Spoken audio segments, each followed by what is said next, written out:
we've heard some stats from Ed, but in 1900, at the peak of Manchester as a city centre, we were the 9th largest population in the world. It means we were the 9th most important global city. If you now Google cities positioning in the world, there's alpha, beta, gamma. There are only 2 alpha plus cities, New York and London. Manchester is actually beta minus, and that's where I think the opportunity is. There's actually no reason this city cannot climb. But to do that, it actually needs a proposition. Just a very short introduction on us. We actually came to this city in 1997, and we've actually created with the city and actually delivered spinning fields. We've totaled something over $1.5 billion in investment.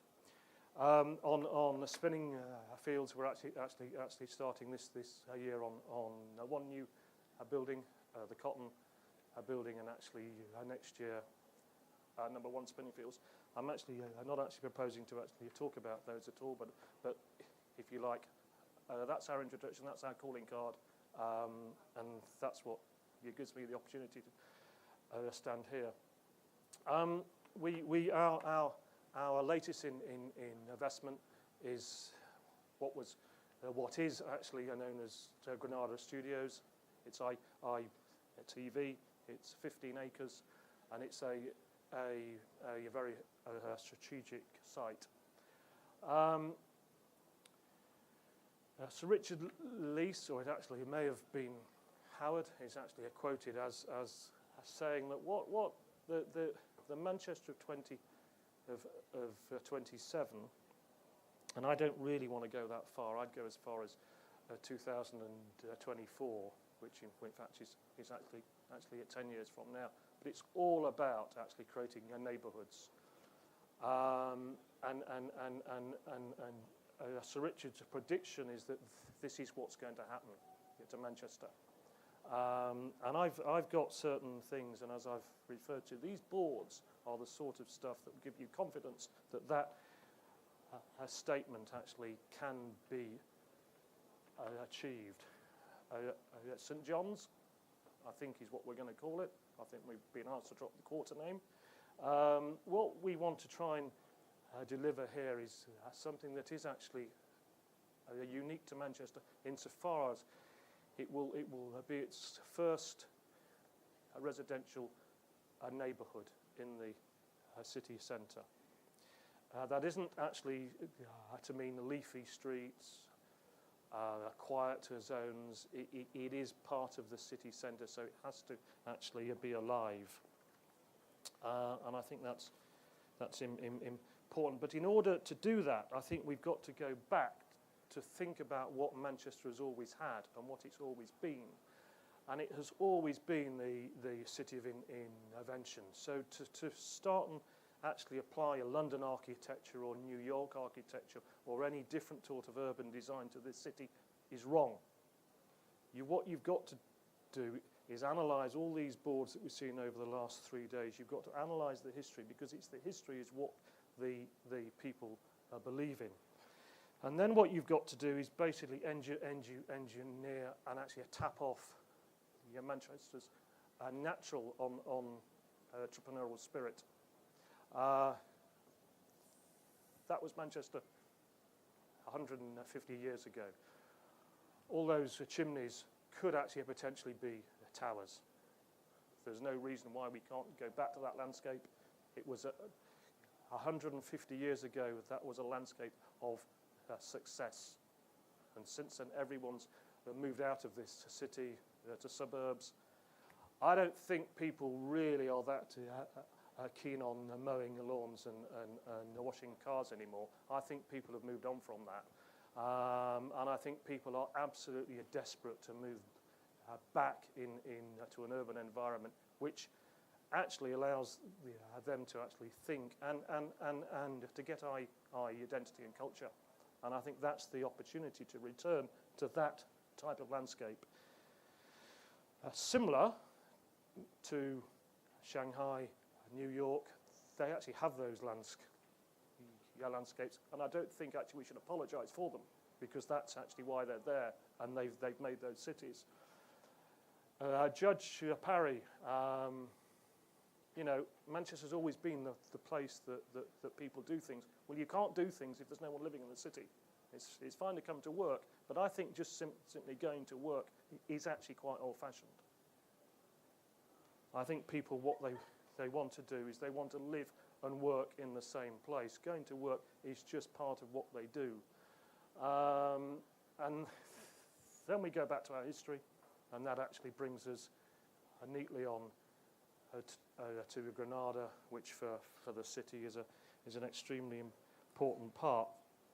But it is the return of the golden age, and to bring people back here isn't about necessarily building high-rise apartments, providing parks. I think what we've got to do, and I think Manchester is really on the way to doing this, and I think this is the most exciting MIPIM for Manchester I've been at.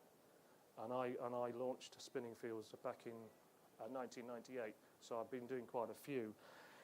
To get people back into Manchester and to put Manchester on the map and get Manchester from beta and minus up to beta or to beta plus, because I don't think we'll ever be an A city, because that would mean we'd be the capital city, and I know Howard thinks that London's a second city, but I don't think that will ever happen. We have to have a proposition for three things, in my view: science, education, technology. And if we can have that proposition in the city centre, then people will want to come back and live in the city centre, because those are the new industries. And we certainly have a proposition for science. Manchester certainly has a proposition for education, and for technology. That's starting to come. That's early. I was with Google yesterday. In their view, the life of social media is 2 hours long. They believe we're at the 6th minute. So technology has only just actually started. The potential for social media technology is huge. So I don't think we need to apologise if we don't have a particularly worked out proposition for it. That can come. So what's all this got to do with the property development? Well, it's all about, I was asked to talk about how we will actually provide a development for the needs of the people, and what I've tried to do with those few slides is outline what the needs is in this city, and why those needs are to a certain extent unique in this city. We are privileged to own this asset. It's got such history, wealth, heritage. The statistics to support what we're going to try and do are almost a repeat of Ed's. So I'm just going to quickly go through those.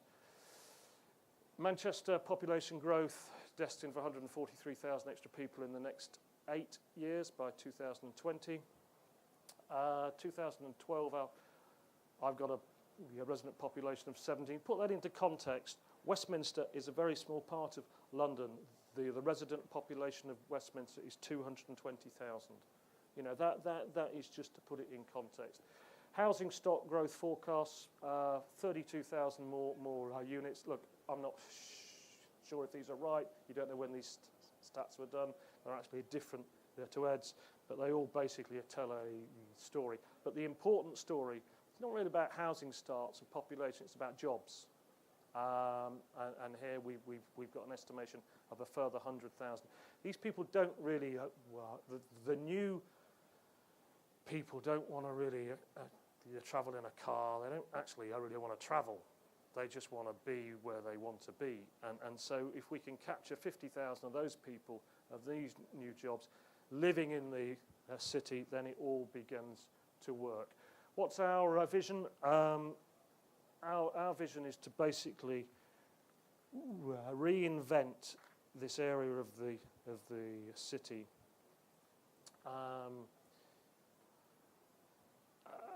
But to do so with a high regard to its past and Manchester's future. And I think we've got various ideas from very good architects and master planners. There's various forms that we can develop the site. At the moment, for me, that's not important. What's important for me is, as we did with the spinning fields, is actually create something that's investable. Anybody can produce a master plan of blocks and buildings and towers and CGIs. That's the easiest thing in the world to do. But is it investable? Will it actually attract world capital? And on that, Manchester's position is so powerful. We've got the Chinese at the airport. We've got the Middle East in East Manchester. Behind us, here and spinning fields, we've got the largest American institution. So this city's already got money from China, Middle East, and USA, but they will only invest if the projects are investable. So we can't actually rush the architecture. We can't rush the master plan. But it is it's a quarter, and I predict it'll be one of several. So I'm actually not jealous of anybody else in this city who has a plan. I think it's fantastic. We should all have plans, but they need to be researched. They need to be considered. And what we want to do is, it's all about a hub. Whatever you do now, and the city itself is a massive hub and needs to become a hub, and then it can globally compete. It can't compete if it is not a hub. It can't compete if it doesn't have its own ecosystem. But all the smaller, all the neighbourhoods in between also need to have their ecosystems. This is just a plan of what it could be, which is actually a mixing of small with old, with the finer grain, and Eddie talked about building high. It's dramatic. So for us here, the business today is not about property. The business is about helping to create and cultivate and evolve a business, and that business is actually Manchester. We've actually made a massive further investment. We will actually follow that, and obviously you've seen our plans of a new living. And I think what people should take away from this MIPIN for Manchester is not really what property can do for you, but it's what a property can do for the city, and what your projects can add. And if you get that right, rather than thinking about what you can make and gain, then you will all work towards making this a much better city in what we're going into, which could be, as I keep saying, this city's a golden era. Thanks very much.